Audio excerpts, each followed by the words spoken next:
Hello दोस्तों, तो कैसे हैं आप लोग। उम्मीद है कि बहुत अच्छे होंगे और आप लोग की तैयारी बहुत अच्छे से होती होगी। हम आज आप लोग के इतिहास कि इतिहास का लेके आने वाले हैं मॉडल से। ठीक है, हम आप लोग को आज 100 क्वेश्चन जो कि कराने वाले हैं हिस्ट्री का। ठीक है, टॉप 100 क्वेश्चन जिसमें हम आप लोग को कराएंगे हिस्ट्री से महत्वपूर्ण ऑब्जेक्टिव क्वेश्चन जो कि आप लोग के इंटरमीडिएट एग्जामिनेशन 2022 के एनुअल एग्जाम के लिए बहुत ही इंपॉर्टेंट है। जैसा कि आप लोग को पता है कि आप लोग का एग्जाम अब बहुत ज़्यादा दिन नहीं रह गया है। अब उसकी तैयारी जो कि बहुत अच्छे से करनी है। सेंटअप एग्जाम का टेंशन था वो तो खत्म हो गया। अब हम लोग के एनुअल एग्जाम की तैयारी पे भीड़ जाना है। एनुअल एग्जाम में हम लोग को सबसे ज़्यादा जो है कि ध्यान देना है वो जो है सब्जेक्टिव पर और ऑब्जेक्टिव पर। ठीक ना, दोनों पर्टिकुलर क्वेश्चन जो है कि हमें जो है कि बहुत इंपॉर्टेंट है। ठीक है, अगर हम बात करेंगे ऑब्जेक्टिव का तो ये आता है 50 क्वेश्चन और सब्जेक्टिव का आता है 50 क्वेश्चन। ठीक ना, 50-50 मार्क्स का दोनों आता है। ठीक ना, ये आता है आपका 100 क्वेश्चन और ये भी आता है आपका लमसम 15-20-45 क्वेश्चन, 45 क्वेश्चन। टोटल सारे बहुत सारे क्वेश्चन हो जाते हैं मिलाकर। ठीक ना, तो यहाँ आप लोग को जो है कि बहुत ज़्यादा मेहनत करना है। आप लोग अब मेहनत पे तुल जाइए। ठीक ना, बहुत ज़्यादा मेहनत करिए, दिन रात जो कि मेहनत करते रहिए, तब जाके एक अच्छे मार्क्स लेकर आइएगा। और जब तक आप अच्छे मार्क्स लेके नहीं आइएगा तब तक एक अच्छे से कॉलेज में जैसे JNU इस्लामिया, ठीक ना, जामिया कॉलेज में आप लोग को जो है कि बढ़िया रैंक नहीं मिल पाएगा। तो अगर आप लेके आते हैं बहुत अच्छा मार्क्स तो आप लोग को जो कि बढ़िया बढ़िया कॉलेज में, यूनिवर्सिटी में जो कि आप लोग को रैंक मिलेगा। ठीक है, तो हम यहाँ आप लोग को ऑब्जेक्टिव का कराने जा रहे हैं जिसमें टॉप 100 ऑब्जेक्टिव रहेगा। तो हम शुरू कर रहे हैं आप लोग का पार्ट 1 इसका। आप लोग तैयार रहिए। ठीक ना, पहला क्वेश्चन है कि हड़प्पा सभ्यता की सबसे महत्वपूर्ण विशेषता क्या थी। ठीक ना, यहाँ देखिएगा हड़प्पा सभ्यता की सबसे महत्वपूर्ण विशेषता क्या थी। 1 नंबर क्वेश्चन है, तो सारे बच्चे जिन लोगों को आंसर पता है वो लोग उत्तर दीजिए। ठीक ना, कमेंट बॉक्स में आप लोग आंसर जरूर दीजिए। जी हाँ, जो लोग नए हैं वो लोग सब्सक्राइब कीजिए, लाइक कीजिए और जो लोग अपने दोस्तों के पास इस वीडियो को ज़्यादा से ज़्यादा शेयर कीजिए ताकि सारे बच्चों को ये इन्फॉर्मेशन पहुँच जाए, सारे बच्चे इस हिस्ट्री की तैयारी बहुत अच्छे से कर पाएँ। ठीक है, सारे बच्चों के पास शेयर कीजिए। एक बच्चा भी नहीं छूटना चाहिए, बिहार का एक बच्चा भी नहीं छूटना चाहिए। बहुत सारे बच्चे हैं जो कि एग्ज़ाम देते होंगे। ठीक है, अपने दोस्तों के पास शेयर कीजिए। पहले क्वेश्चन का उत्तर देखते हैं, अगर पता है तो आप लोग कमेंट बॉक्स में जवाब दीजिए। थी ना, हड़प्पा सभ्यता की सबसे महत्वपूर्ण विशेषता क्या थी। तो हड़प्पा सभ्यता की सबसे महत्वपूर्ण विशेषता थी नगर योजना। ठीक ना, क्या थी, नगर योजना। Option A will be answer. ठीक है, option A will be answer इसका आंसर होगा। ठीक है, चलिए आगे चलते हैं। क्वेश्चन नंबर 2 पे आते हैं कि हड़प्पा सभ्यता का शासन किसके हाथों में था। ये बहुत ही वीवीआई क्वेश्चन है, ये बहुत ही वीवीआई क्वेश्चन है क्योंकि बहुत बार पूछा भी है कि हड़प्पा सभ्यता का शासन किसके हाथों में था। तो यहाँ बहुत सारे बच्चे फंस जाते हैं। ठीक ना, तो यहाँ पे क्या हो जाएगा, व्यापारी हो जाएगा। Option B will be answer क्या हो जाएगा, option B will be answer. फिर आते हैं 3 पे कि हड़प्पा सभ्यता के पतन का मुख्य कारण क्या था। ठीक ना, हड़प्पा सभ्यता के पतन का मुख्य कारण क्या था। तो हड़प्पा सभ्यता के पतन का मुख्य कारण बाबू यहाँ पे उपरोक्त सभी हो जाएगा। ठीक ना, क्या हो जाएगा, उपरोक्त सभी हो जाएगा क्योंकि हड़प्पा सभ्यता के का जो पतन का जो कारण था वो बाह्य आक्रमण था। ठीक ना, भूकंप भी था और बाढ़ भी था। ठीक ना, तो यहाँ पे तीनों कंडीशन जो कि फॉलो कर रहा है, तो यहाँ पे क्या हो जाएगा, option D will be answer. ठीक है, option D will be answer. ठीक है, चलिए 4 नंबर क्वेश्चन पे ध्यान देते हैं कि हड़प्पा सभ्यता में सर्वप्रथम किस स्थल की खुदाई हुई थी। ठीक ना, हड़प्पा सभ्यता में सर्वप्रथम किस स्थल की खुदाई हुई थी। तो वो था बाबू हड़प्पा। ठीक ना, हड़प्पा नगर की जो खुदाई हुई थी सबसे पहले हुई थी और यह हुआ था 1921 ईस्वी में। किसके द्वारा, दयाराम साहनी के द्वारा। तो आप लोग को 3 ऑब्जेक्टिव यहाँ पे क्लियर हो रहा है। ठीक ना, हड़प्पा की खोज कब हुई थी, खुदाई कब हुई थी, 1921 ईस्वी में। किसके द्वारा, दयाराम साहनी के द्वारा। ठीक ना, अगर हम मोहनजोदड़ो की बात करते हैं तो इसका हुआ था 1922 ईस्वी में राखालदास बनर्जी के द्वारा, जो कि आप लोग को बुक या फिर एग्जाम में RD बनर्जी करके देगा। ठीक है, चलिए 5 नंबर क्वेश्चन पे ध्यान देते हैं कि हड़प्पा सभ्यता में बंदरगाह मतलब गोदीबाड़ा का साक्ष्य कहाँ से मिलता है। ठीक ना, हड़प्पा सभ्यता में बंदरगाह मतलब कि गोदीबाड़ा। गोदीबाड़ा का मतलब होता है कि बंदरगाह, और जहाँ से मतलब कि ट्रेड किया जाता है, जहाँ से बिजनेस किया जाता है समुद्री मार्ग द्वारा पानी के जहाज से, उसी हम जो कि बंदरगाह बोलते हैं। ठीक ना, तो ये कहाँ है, तो कहाँ से मिला था, तो ये लोथल से, गुजरात के लोथल से मिला था। Option A will be answer. ठीक ना, 5 का क्या हो जाएगा, 5 का ए विल बी आंसर। हाँ, सारे लोग जो कि जवाब दीजिए। ठीक ना, आप लोग को जो है कि अब सारे सब्जेक्ट पे जो कि ध्यान देना है ना कि एक हिस्ट्री पे ही ध्यान देना है। ठीक ना, जिन लोगों का जितना भी सब्जेक्ट है, आप लोगों का 5 जो सब्जेक्ट है उस पर पूरी ध्यान दीजिए। ठीक ना,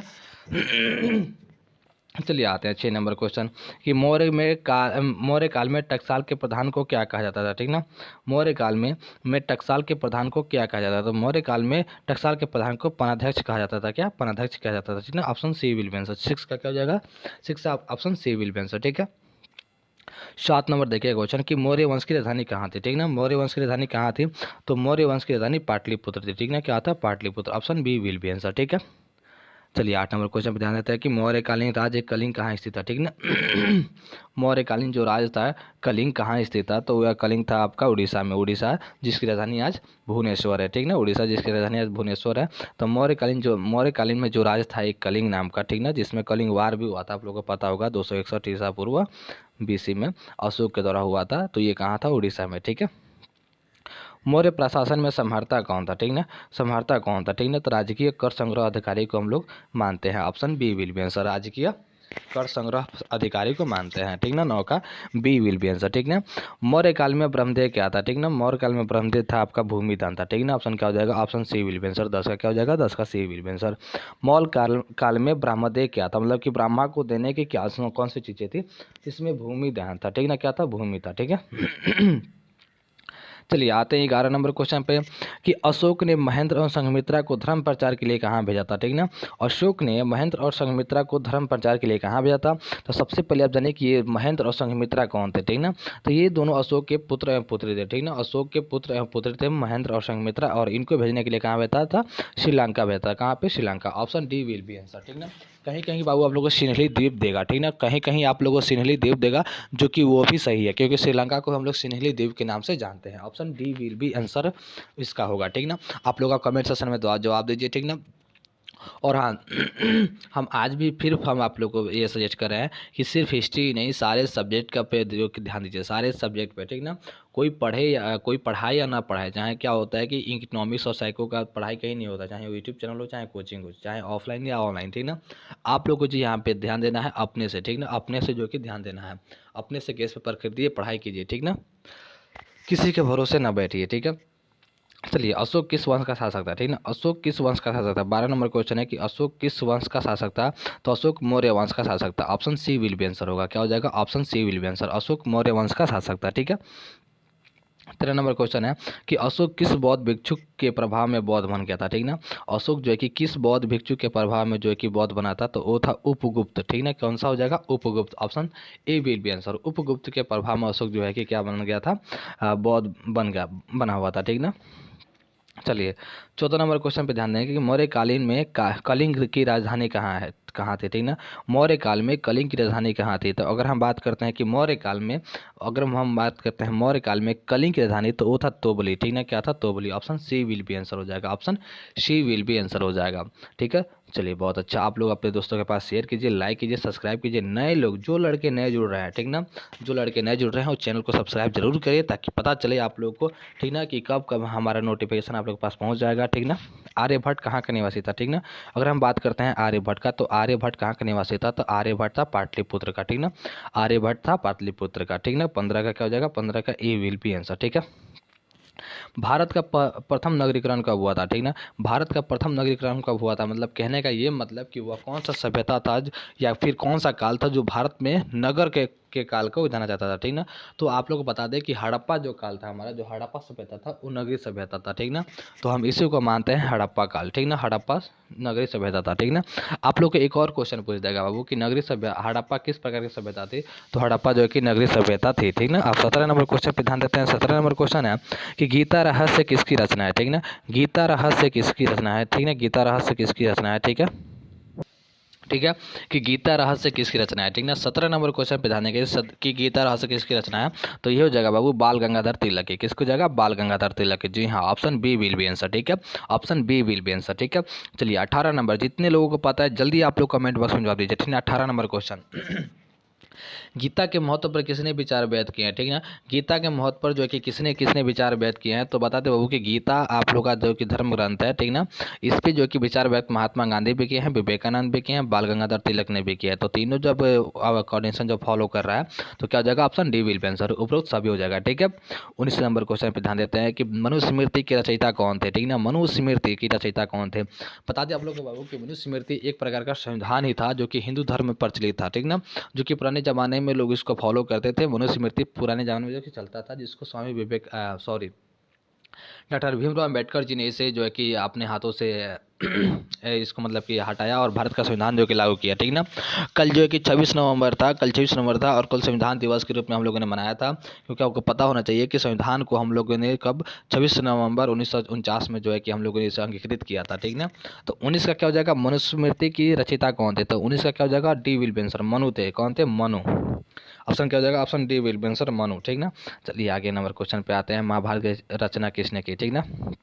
20 नंबर क्वेश्चन में ध्यान देते हैं कि महाभारत की रचना किसने की, तो महाभारत की रचना जो है कि वेद व्यास ने की थी, कौन, Ved Vyas, option C will be answer, ठीक ना। 20 का क्या हो जाएगा, 20 का सी हो जाएगा, ठीक है। चलिए 21 नंबर क्वेश्चन पे ध्यान देते हैं कि प्राचीन भारत के महाकाव्य का नाम क्या है, ठीक ना। प्राचीन भारत के महाकाव्य के नाम क्या है, तो प्राचीन भारत के महाकाव्य है रामायण और महाभारत, ठीक ना। क्या हो जाएगा, रामायण और महाभारत। 21 का ए विल बी आंसर, ठीक है, क्या हो जाएगा, 21 का ए विल बी आंसर, ठीक है। चलिए 22 नंबर क्वेश्चन का उत्तर देते हैं। 22 नंबर है, मनुस्मृति में कितने प्रकार के विवाह का उल्लेख किया गया है, ठीक ना। मनुस्मृति में कितने प्रकार के विवाह का उल्लेख किया गया है, तो मनुस्मृति में 8 प्रकार का विवाह का उल्लेख किया गया है, कितने, 8 प्रकार के विवाह का उल्लेख किया गया है। एक बात बता दीजिए बाबू, चाहे वो मनुस्मृति हो चाहे वो आपका महाभारत हो, दोनों में 8 प्रकार के विवाह का उल्लेख किया हो, चाहे वो भीष्म पितामह क्यों नहीं बताए हों। तो क्वेश्चन आप लोग को ऐसे पूछ सकता है कि मनुस्मृति में कितने प्रकार का विवाह का उल्लेख किया गया है, तो 8 होगा। या फिर क्वेश्चन ये आ सकता है कि महाभारत में कितने प्रकार का विवाह का उल्लेख किया गया है, तो भी हो जाएगा 8, ठीक है। चलिए 23 नंबर क्वेश्चन में ध्यान देते हैं कि बुद्ध का सारनाथ में दिया गया प्रथम उपदेश क्या कहलाता है, ठीक ना। बुद्ध का सारनाथ में दिया गया प्रथम उपदेश क्या कहलाता है, तो बुद्ध का जो है कि प्रथम उपदेश जो दिए थे वो सारनाथ में दिए थे, और ये तो कि धर्मचक्र परिवर्तन कहलाया था, ठीक ना, धर्मचक्र परिवर्तन कहलाता। और जब उन्होंने घर त्याग किया था, जब उन्होंने घर त्याग दिया था तो उसे महाभिनिष्क्रम कहते थे, और जब उनकी मृत्यु हुई थी तो उसे महापरिनिवारण कहा गया था, ठीक ना, क्या, महापरिनिवारण। चलिए त्रिपिटक में कौन सा ग्रंथ आता है, ठीक ना। त्रिपिटक में जो है कि देखिए वो त्रिपिटक, सबसे पहले यहाँ से 2 क्वेश्चन निकल के आता है, ठीक ना। तो त्रिपिटक से में कौन सा ग्रंथ निकल के आता है, ठीक ना। सबसे पहले एक ही क्वेश्चन यहाँ आता है कि त्रिपिटक किस धर्म से संबंधित है, ठीक ना। तो आप लोग को बता दें कि त्रिपिटक बौद्ध धर्म से संबंधित है, किससे, बौद्ध धर्म से संबंधित है। और त्रिपिटक बौद्ध धर्म से संबंधित है, और इसमें तीनों जो है कि कंडीशन फॉलो करता है, सुत्त पिटक, विनय पिटक, अधीम पिटक, ये तीनों पिटक जो है कि आते हैं, और ये बौद्ध धर्म से संबंधित करता है। तो ये भी क्वेश्चन आप लोग से पूछ सकता है कि त्रिपिटक किस धर्म से संबंधित है, तो बौद्ध धर्म से। उपरोक्त सभी डी विल बी आंसर हो जाएगा, ठीक है। चलिए इनमें कौन बुद्ध के प्रिय शिष्य थे, ठीक है, इनमें कौन जो है कि बुद्ध के प्रिय शिष्य थे, तो इसमें आनंद थे, ठीक ना। 25 का क्या हो जाएगा, 25 का डी विल बी आंसर हो जाएगा, 25 का डी विल बी आंसर हो जाएगा। चलिए 26 की बात करते हैं, 26 का, ठीक ना, कि किसके शासनकाल में बौद्ध धर्म का विभाजन हीनयान और महायान में हुआ था, ठीक ना। उस समय कौन शासक था जब बौद्ध धर्म का विभाजन हीनयान और महायान में हुआ था, तो उस समय कनिष्क था, कितना, कनिष्क के शासनकाल में हुआ था। तो 26 का क्या हो जाएगा, 26 का बी विल बी आंसर, ठीक ना। और आप लोग बता दें बाबू कि 6ठी शताब्दी में आकर जो कि एक जो कि और यान बना जिसका नाम है वज्रयान, जिसके चलते बौद्ध धर्म का जो कि नष्ट हुआ, पतन हुआ, ठीक है। 27 नंबर क्वेश्चन देखते हैं कि बुद्ध की गृह त्याग की घटना क्या कहलाती है। हमने ऊपर आप लोग को बताया था हमने कि यह महाभिनिष्क्रम कहलाती है, क्या, महाभिनिष्क्रम कहलाती है। 27 का क्या हो जाएगा, 27 का डी विल बी आंसर। अच्छा बाबू आप लोग सब्जेक्टिव का जो कि तैयारी कहाँ से करते हैं, ठीक ना। सब्जेक्टिव का तैयारी के लिए हम लोग बताते हैं कि यहाँ आप लोग का जो बहुत अच्छे से हो जाता है। इसी चैनल में आप लोग जो कि नीचे जाइएगा तो आप लोग को मिल जाएगा कि सब्जेक्टिव की तैयारी के लिए बहुत अच्छा चैनल, ठीक ना, सैनी सर आर्ट्स क्लासेस के नाम से है, ठीक ना। तो आप लोग को बहुत अच्छा से जो कि मिल जाएगा, ठीक ना। आप इसमें सब्जेक्टिव वीडियो भी है जो कि आप लोग देख सकते हैं, ठीक ना। बहुत सारे सब्जेक्टिव है, हिस्ट्री है, पॉलिटी है, जो कि हमने कई प्रकार के बना के डाले भी हैं, तो आप लोग देख सकते हैं सब्जेक्टिव वीडियो, ठीक ना, जहाँ से आपको सब्जेक्टिव की तैयारी हो सकता है, ठीक ना। सब्जेक्टिव की तैयारी के लिए आप लोग कहाँ जाना है, ठीक ना, इसी चैनल के सबसे नीचे जाइएगा, ठीक ना, या फिर चैनल में जाइएगा तो आप लोग को मिल जाएगा सैनी सर आर्ट्स क्लासेस, ठीक ना, जिसमें आप लोग को सारे चीज़ का जो है कि मिल जाएगा सब्जेक्टिव वीडियो, ठीक ना, आर्ट्स से। तो वहाँ से आपकी सब्जेक्टिव तैयारी हो सकती है, अब समय नहीं है और तैयारी करना जरूरी है, ठीक है। चलिए 28 नंबर क्वेश्चन देते हैं कि गौतम बुद्ध ने बौद्ध संघ की स्थापना कहाँ किया था, ठीक ना। गौतम बुद्ध ने बौद्ध संघ की स्थापना कहाँ किया था, 28 नंबर क्वेश्चन पे ध्यान देते हैं। तो 28 नंबर क्वेश्चन है, तो ये बौद्ध संघ की स्थापना हुआ था सारनाथ में, कहाँ पे हुआ था, सारनाथ में। 28 का क्या हो जाएगा, 28 का ए विल आंसर हो जाएगा, ठीक है। चलिए 29 नंबर क्वेश्चन देखते हैं। आइन ए अकबरी के अनुसार भूमि को कितने भागों में बांटा गया। तो बाबू हमने ये आप लोग को बता रखा है अपने सब्जेक्टिव वीडियो में कि आइन ए अकबरी के अनुसार भूमि को कितने भागों में बांटा गया है। जब हम सब्जेक्टिव पढ़ा रहे थे आप लोग को मुगल दरबार जब पढ़ाए हैं सब्जेक्टिव वीडियो में, ठीक ना, तो उसमें हम जो है कि बताए हैं आप लोगों को कि आइन अकबरी में भूमि को 4 भागों में बांटा गया। और 4 भाग कौन कौन से हैं, तो 4 भाग हैं पोलज भूमि, छछर भूमि, बंजर भूमि और प्रतिभूमि, ठीक ना। सारी चीज़ के बारे में हम लोग को बता रखा है सब्जेक्टिव में। जिन लोगों को सब्जेक्टिव नहीं मिला है वो लोग जाके नीचे है देख सकते हैं, चैनल है, ठीक ना। चलिए, अकबरनामा की रचना किसने की है, तो अकबरनामा की रचना ये भी बता रखे हमने सब्जेक्टिव वीडियो में कि अकबरनामा की रचना हम किसने किया है, तो अबुल फजल ने किया है, ठीक ना। कौन, अबुल फजल ने किया है। अबुल फजल कौन थे, तो ये अकबर के जो है कि 9 रत्नों में से एक रत्न थे, ठीक ना, 9 रत्नों में से एक रत्न थे, ठीक ना। चलिए 31 नंबर क्वेश्चन, बाबर नामा या तुजु के बाबरी के रचनाकार कौन थे, ठीक ना। बाबर नामा या तुजु के बाबरी के रचनाकार कौन थे, तो बाबर नामा या तुजु के बाबरी के रचनाकार खुद बाबर थे, ठीक ना। ये ऑटोबायोग्राफी है, ठीक ना, खुद बाबर थे, ठीक है। चलिए आते हैं 32 नंबर क्वेश्चन पे ध्यान देते हैं, ठीक ना, कि कुतुब मीनार का निर्माण किसकी स्मृति में किया गया था, ठीक ना। कुतुब मीनार का निर्माण किसके स्मृति में किया गया था, तो कुतुब मीनार की अगर स्मृति की हम बात करते हैं 32 नंबर क्वेश्चन का, तो बख्तियार काकी के भी याद में किया गया था, कुतुबुद्दीन बख्तियार काकी के याद में किया गया था, ठीक है। चलिए, प्रथा की शुरुआत किसने की थी, ठीक ना, प्रथा की शुरुआत किससे की थी, 33 नंबर क्वेश्चन की बात करते हैं तो यह अकबर ने किया था, ठीक ना, अकबर ने किया था, ठीक ना। चलिए 34 नंबर क्वेश्चन पे ध्यान देते हैं कि भूमि सुधार संबंधी जब्ती प्रथा किसके दिन है, ठीक ना, जब्ती प्रथा, ठीक ना। तो जब्ती जो है किसकी, टोडरमल की। हमने सब्जेक्टिव वीडियो में बता रखा है आप लोगों को किसका है, टोडरमल का है। जिन लोगों को सब्जेक्टिव वीडियो नहीं मिला है वो जाके देख सकते हैं, ठीक ना। चलिए 35 नंबर क्वेश्चन पे ध्यान देते हैं कि अकबर का मकबरा कहाँ स्थित है, ठीक ना। अकबर का मकबरा कहाँ स्थित है, तो अकबर का क्या हो जाएगा, अकबर का हो जाएगा सिकंदरा में स्थित है, कहाँ पे, option D will be answer, ठीक है। चलिए 36 नंबर क्वेश्चन, 36 नंबर क्वेश्चन में ध्यान देते हैं कि अकबर का जन्म कहाँ हुआ था, ठीक ना। अकबर का जन्म कहाँ हुआ था, तो बाबू 36 नंबर क्वेश्चन का उत्तर हम बता देते हैं कि अकबर का जन्म अमरकोटा में हुआ था, ठीक ना, अमरकोटा में हुआ था। ये समय उस समय का है वो जब जो है कि हुमायूं जब कि भारत से जो है कि भागता हुआ फिर रहा था, ठीक ना। क्योंकि क्या होता कि दिल्ली पर किसका शासन आ गया था, दिल्ली पर शेरशाह सूरी का शासन आ चुका था, ठीक ना। दिल्ली पर शेरशाह सूरी का शासन आ चुका था और हुमायूं जो कि भारत छोड़ के भाग चुका था। तो उस समय जो कि अकबर का जन्म हुआ था कहाँ पे, अमरकोटा में हुआ था, ठीक है। चलिए आते हैं 37 नंबर क्वेश्चन पे ध्यान देते हैं कि किस मुगल शासक ने सती प्रथा पर प्रतिबंध लगा दिया। सती प्रथा जो कि हमने कल के सब्जेक्टिव वीडियो में बता रखा है अपने चैनल पर, ठीक ना, कि किस मुगल शासक ने सती प्रथा पर प्रतिबंध लगाया था, तो 37 का नंबर हो जाएगा अकबर ने लगाया था सती प्रथा पर प्रतिबंध, ठीक है। चलिए 38 नंबर क्वेश्चन पे ध्यान देते हैं कि फतेहपुर सीकरी को राजधानी किसने बनाया था, ठीक ना। फतेहपुर सीकरी को राजधानी किसने बनाया था, 38 नंबर क्वेश्चन हो जाएगा तो बी, अकबर ने बनाया था, ठीक ना। किसने, अकबर ने बनाया था, अकबर ने, ठीक ना, क्या हो जाएगा, बी विल बी आंसर, ठीक है। चलिए 39 नंबर क्वेश्चन पे ध्यान देते हैं कि किस मुगल बादशाह ने झरोखा प्रदर्शन की प्रथा की शुरुआत की थी, तो अकबर ही था, ठीक ना। झरोखा दर्शन की प्रथा की शुरुआत किया था तो अकबर ने था, ठीक ना। बहुत अच्छा।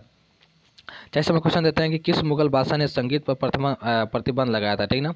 किस मुगल बादशाह ने संगीत पर प्रतिबंध लगाया था, तो जितने लोगों को पता है वो कमेंट बॉक्स में जरूर उत्तर दीजिए, ठीक ना। 40 का आपका हो जाएगा, 40 का हो जाएगा आंसर आपका D will be answer. Aurangzeb ने क्या लगाया था, तो संगीत पे प्रतिबंध लगा दिया जाता है, संगीत पे जो कि प्रतिबंध लगा दिया था, ठीक ना। बाबू आप लोग को व्हाट्सएप ग्रुप का लिंक जो कि डिस्क्रिप्शन में दे दिए हैं, ठीक ना। आप लोग वहाँ से व्हाट्सएप ग्रुप में ज्वाइन हो सकते हैं और PDF वगैरह सब्जेक्टिव का PDF वगैरह हमसे ले सकते हैं, ठीक ना। तो आप लोग देरी मत कीजिए, आप लोग का समय बहुत कम है, 2 महीना है, पूरा एग्जाम में लग जाइए, ठीक ना। चैनल से जाके आप लोग सब्जेक्टिव वीडियो देखिए, व्हाट्सएप ग्रुप में आप लोग हाय हेलो करके जो कि सब्जेक्टिव का PDF लीजिए और जो कि बहुत अच्छे से तैयारी कीजिए, ठीक है। चलिए 49 नंबर क्वेश्चन का ध्यान देते हैं कि हम्पी नगर किस साम्राज्य से संबंधित है, ठीक ना। हम्पी नगर किस साम्राज्य से संबंधित है, ठीक ना। 41 नंबर क्वेश्चन पर अगर हम बात करते हैं कि हम्पी किससे संबंधित है, तो हम्पी जो है कि विजयनगर से साम्राज्य से, ठीक ना, किसे, विजयनगर से। ऑप्शन 21 क्या हो जाएगा, 21 का डी विल बी आंसर हो जाएगा, ठीक ना, क्या हो जाएगा, डी विल बी आंसर, ठीक है। चलिए 42 नंबर क्वेश्चन पे ध्यान देते हैं कि विजयनगर की यात्रा पर आने वाला पहला विदेशी यात्री कौन था, ठीक ना। विजयनगर की यात्रा पर आने वाला पहला विदेशी यात्री कौन था, तो विजयनगर की यात्रा पर आने वाला पहला विदेशी यात्री निकोलो कोंटीन था। कौन, निकोलो कोंटीन था। और ये कहाँ का था, तो ये इटली का रहने वाला था, ठीक ना। 42 का ए विल बी आंसर, क्या हो जाएगा, 42 का ए विल बी आंसर हो जाएगा, ठीक है। चलिए 43 नंबर क्वेश्चन पे ध्यान देते हैं कि हम्पी को यूनेस्को द्वारा विश्व पुरातत्व स्थल किस वर्ष घोषित किया गया, ठीक ना। हम्पी को यूनेस्को द्वारा विश्व पुरातत्व स्थल किस वर्ष घोषित किया गया, 43 का हो जाएगा डी विल बी आंसर 1986, 1986 ईस्वी में, ठीक ना, क्या हो जाएगा 1986 ईस्वी में, ठीक है। बहुत ही बढ़िया आप लोग का। चलिए 44 नंबर क्वेश्चन में ध्यान देते हैं कि बहमनी साम्राज्य की राजधानी कहाँ थी, ठीक ना। बहमनी साम्राज्य की राजधानी कहाँ थी, तो बीदर थी, कहाँ पे, Bidar. Option B will be answer, 44 का क्या हो जाएगा, 44 का बी विल बी आंसर हो जाएगा, ठीक है। चलिए 45 नंबर क्वेश्चन बता देंगे, तालीकोटा या राक्षस तंगड़ी का युद्ध कब हुआ था, ठीक ना। तालीकोटा या राक्षस तंगड़ी का युद्ध कब हुआ था, तो 1565 ईस्वी में हुआ था, ठीक ना। 1565 ईस्वी में। क्या हो जाएगा 45 का बी विल आंसर हो जाएगा। इसका पूरा डिफिनीशन बाबू हम बता रखे हैं आप लोग को सब्जेक्टिव वीडियो में, तालीकोटा का राक्षस तंगड़ी का युद्ध, ठीक ना। चलिए 46 नंबर क्वेश्चन बता दीजिएगा कि सूफी संतों का केंद्र को क्या कहा जाता है, ठीक ना। सूफी संतों के केंद्र को क्या कहा जाता है, ठीक ना। 46 नंबर क्वेश्चन है कि सूफी संतों के केंद्र को क्या कहा जाता है, तो ये खानकाह कहते हैं, क्या खानकाह कहते हैं, ठीक है। चलिए 47 और क्वेश्चन पे ध्यान देते हैं कि सूफी परंपरा में गुरु को क्या कहा जाता है, तो सूफी परंपरा में गुरु को पीर कहा जाता है, क्या पीर। Option A will be answer हो जाएगा। क्या हो जाएगा 47 का option A will be answer हो जाएगा, ठीक ना। चलिए 48 नंबर क्वेश्चन पे ध्यान देते हैं सभी कोई, ठीक है। सभी लोग इसका उत्तर दीजिए कि सूफी परंपरा में शिष्य को क्या कहा जाता था, सूफी परंपरा में शिष्य को मुरीद कहा जाता है, क्या मुरीद कहा जाता है। Option B will be answer क्या कहता है, मुरीद कहा जाता है, ठीक है। चलिए 49 नंबर क्वेश्चन पे ध्यान देते हैं कि भारत में चिश्ती सिलसिला के संस्थापक कौन थे, ठीक है। चिश्ती सिलसिला के आप लोग को बता रखे हैं हमने सब्जेक्टिव वीडियो में। 49 नंबर क्वेश्चन, भारत में चिश्ती सिलसिला के संस्थापक कौन थे, तो चिश्ती सिलसिला के संस्थापक थे ख्वाजा मोइनुद्दीन चिश्ती, ठीक है। क्या Khwaja Moinuddin Chishti, option B will be answer, ठीक है। चलिए 50 नंबर क्वेश्चन पे ध्यान देते हैं कि किस सिख गुरु का जन्म पटना में हुआ था, किस सिख गुरु का जो कि पटना में हुआ था, तो वो थे गुरु गोविंद सिंह का जन्म जो कि पटना में हुआ था, ठीक ना।